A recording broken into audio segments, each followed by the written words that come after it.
Engine voice change అయినప్పుడు అది అలాగే షోల్డర్ ఆగిపోవాలి.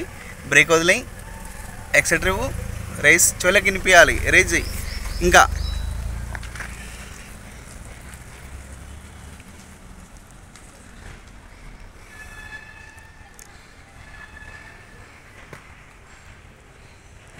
ఇది రోడ్డు స్లోప్ ఉంది కదండి, హిల్ ఉంది.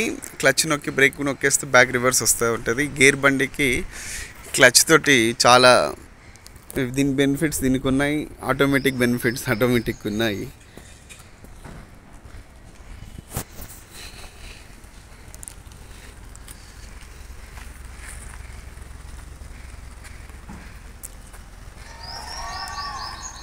క్లచ్ బ్రేక్ రెండు నొక్కండి, స్ట్రాంగ్ నొక్కండి. క్లచ్ బ్రేక్ స్ట్రాంగ్ నొక్కండి. క్లచ్ రెండు ఆఫ్ ఇంచులు తీయండి. మళ్ళీ ఇంజన్ వాయిస్ చేంజ్ అయ్యే వరకు రిలీజ్ చేయండి. తర్వాత బ్రేక్ వదిలేయండి షార్ట్లీ. ఇంకా కరెక్ట్ కాదు కదా, ఇంకొంచెం వాయిస్ రిలీజ్ చేయండి. Clutch important. క్లచ్ రిలీజ్ చేయండి 2.5 ఇంచులు. ఇంకొంచెం రేజ్ చేయండి. క్లచ్ లేపొద్దు, లేపేసాం.